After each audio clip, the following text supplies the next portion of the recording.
Hello दोस्तों, आज मैं आपको पढ़ाऊंगा कि भारतीय संविधान में भारतीय आज मैं आपको पढ़ाऊंगा भारतीय संविधान में मौलिक अधिकार मौलिक अधिकार। ठीक है बच्चों, मौलिक अधिकार पढ़ाऊंगा, जिसके अंतर्गत पहला अधिकार है समानता का अधिकार। यह आर्टिकल आता है 14 से 18 के अंतर्गत आता है। ठीक है। अब जो हमारा दूसरा अधिकार है वो है वह स्वतंत्रता का अधिकार। ठीक है बच्चों, यह है स्वतंत्रता का अधिकार। ये कौन सा आर्टिकल के अंतर्गत आता है? यह आता है 19 से 22 के अंतर्गत। ठीक है। अब जो तीसरा अधिकार है बच्चों, वो है शोषण के विरुद्ध अधिकार। ठीक है, शोषण के विरुद्ध अधिकार। इसके ये कौन से आर्टिकल के अंतर्गत आता है? यह आता है आर्टिकल 23 से 24 के बीच। ठीक है। उसके बाद जो चौथा अधिकार है वो है धार्मिक जो हमारा चौथा अधिकार है वह धार्मिक स्वतंत्रता का अधिकार। ठीक है बच्चों, यह कौन से आर्टिकल के अंतर्गत आता है? यह आता है 25 से 28 के अंतर्गत। ठीक है। जो पांचवा अधिकार है मौलिक अधिकार, वह संस्कृति एवं शिक्षा का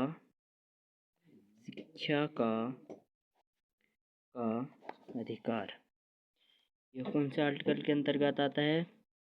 यह आता है 29 से 30 के अंतर्गत। ठीक है।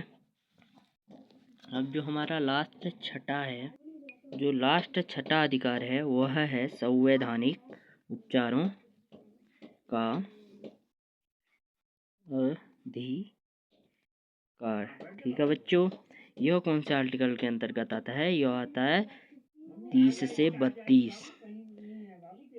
इस वाले आर्टिकल को डॉक्टर भीमराव अंबेडकर जी ने क्या कहा है? डॉक्टर भीमराव अंबेडकर जी ने क्या कहा है? अंबेडकर जी ने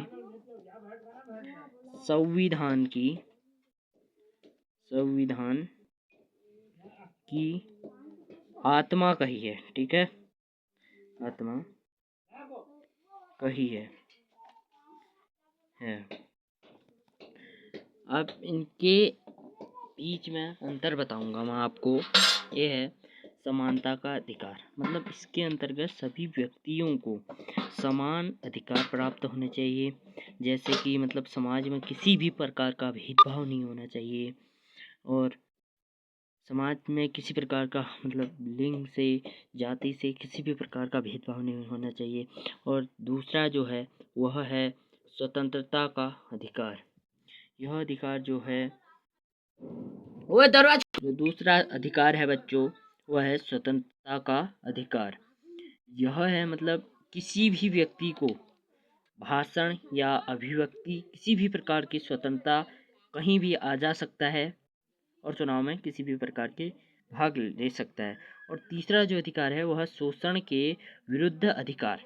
मतलब इस अधिकार के अंतर्गत शोषण मतलब किसी भी प्रकार का व्यक्ति का शोषण हो रहा है, जैसे मतलब बाजार में उससे लूटपाट हो रही है, मतलब उसका शोषण हो रहा है, मतलब वह न्यायालय में अपने अधिकार मांग सकता है। धार्मिक स्वतंत्रता का अधिकार, मतलब जो धर्म है हमारा, मतलब हम किसी भी धर्म से हो सकते हैं, जैसे ईसाई, सिख, हिंदू, मतलब किसी भी धर्म से हैं, मतलब हम अपने हिसाब से धर्म की चॉइस कर सकते हैं। ठीक है। और पांचवा है संस्कृति एवं शिक्षा का अधिकार। यह है संस्कृति, मतलब हम कैसे हमारा पहनावा है, मतलब हम अपने पहनावे मतलब हमारे ऊपर डिपेंड करता है। एवं शिक्षा का अधिकार, मतलब सभी व्यक्तियों को समान रूप से शिक्षा लेने का अधिकार है। और छठा जो है वह है संवैधानिक उपचारों का अधिकार। इसमें संवैधानिक उपचार मतलब इसमें स्वास्थ्य केंद्र आदि को सम्मिलित किया जाता है। अगर हमें ये अधिकार नहीं मिलता है तो हम इसके विरुद्ध न्यायालय में जा सकते हैं।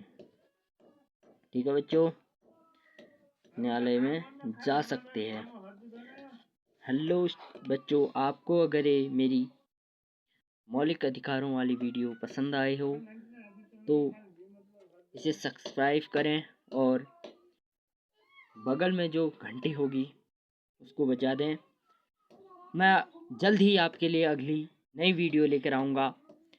कृपया इसे लाइक, सब्सक्राइब और बेल आइकन बजाना मत भूलिएगा। थैंक यू बच्चों।